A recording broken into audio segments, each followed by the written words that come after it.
Salut à tous, bienvenue dans cette vidéo dans laquelle justement je voulais parler de ce qu'on appelle donc la contraction musculaire. Je voulais voir avec vous comment fonctionne le muscle, vous l'expliquer pour que vous compreniez comment vous pouvez obtenir des résultats visuels mais dans le temps. Alors comment fonctionne donc le muscle? Je vais vous l'expliquer. D'abord, il faut vous imaginer donc le corps musculaire. Votre muscle, c'est un bloc, d'accord? Ce bloc-là, il est entouré de ce qu'on appelle une enveloppe. Cette enveloppe, on l'appelle l'épimysium. L'épimysium, en fait, c'est une enveloppe de tissu conjonctif composée de fibres de collagène.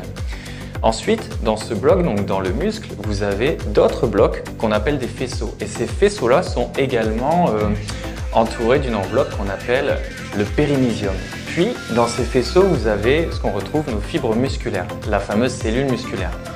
Et ces fibres-là, elles sont entourées d'une autre enveloppe qu'on appelle l'endomysium. Maintenant, aux extrémités du muscle, quand vous observez bien, vous avez donc une addition de ces trois enveloppes, épimysium, périmysium, endomysium.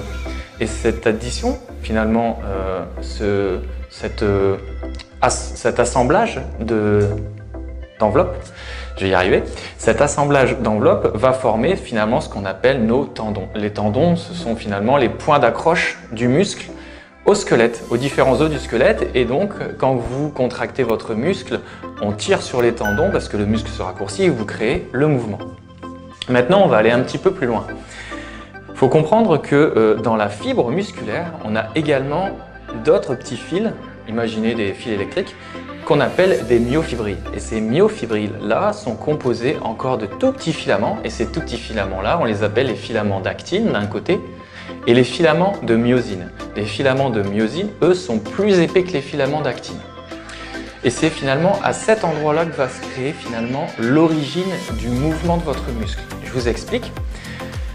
Tout au long de votre myofibrille, vous allez pouvoir voir, si vous regardez au microscope, des taches foncées. Ces taches foncées-là, ce sont des blocs composés de filaments d'actine, enfin de filaments de myosine, pardon, et de filaments d'actine. Et ce bloc-là, on va l'appeler pour schématiser le sarcomère. Et c'est le sarcomère finalement qui est l'unité de contraction du muscle. C'est l'unité contractile du muscle.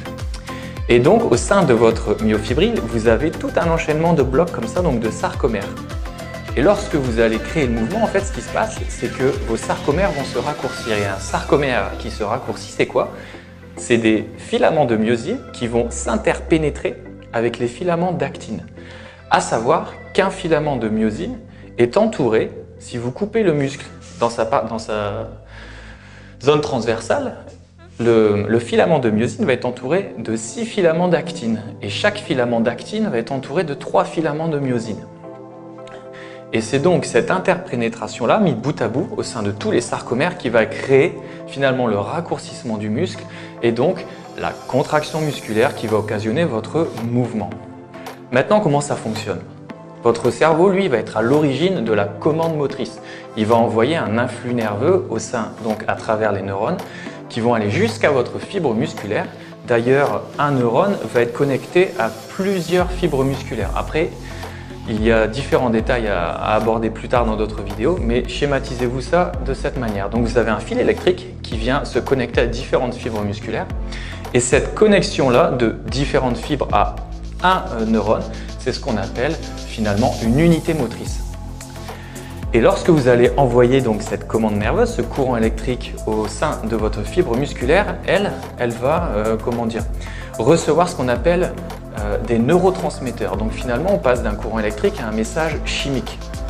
Et à ce message chimique-là, votre fibre musculaire va réagir par tout un dispositif à l'intérieur de sa cellule qui va occasionner finalement le raccourcissement des sarcomères et donc la contraction musculaire.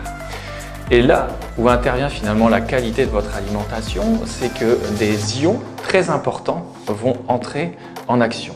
Le sodium, le potassium et le calcium.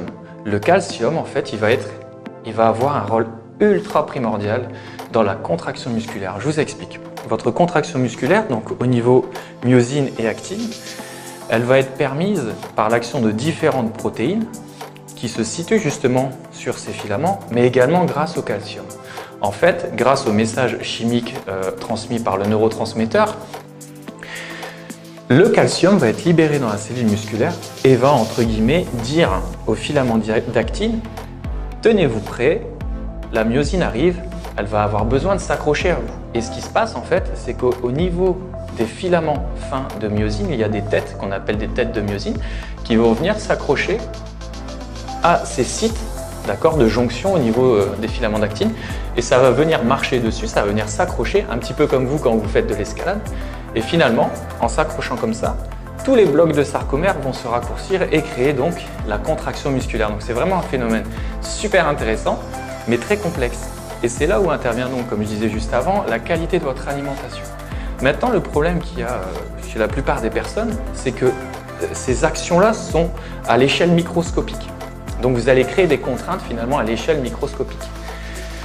Et vous voulez des résultats observables, donc visuellement, tout de suite. Non, ça prend beaucoup de temps, ça prend énormément de temps. Par contre, à partir du moment où vous commencez à vous entraîner sérieusement, vous déclenchez ce processus-là de modification microscopique qui vont, à long terme, vous permettre d'obtenir des résultats visuels et conséquents. Par contre, ça demande quoi? Ça demande une alimentation de qualité, régulière, des entraînements de qualité avec une intensité optimale pour contraindre vos muscles à des tensions conséquentes de manière à ce qu'ils aient besoin de s'adapter. Donc vos entraînements doivent être optimaux et réguliers. À partir de là, vous mettez tout en place pour pouvoir obtenir des résultats visuels à long terme.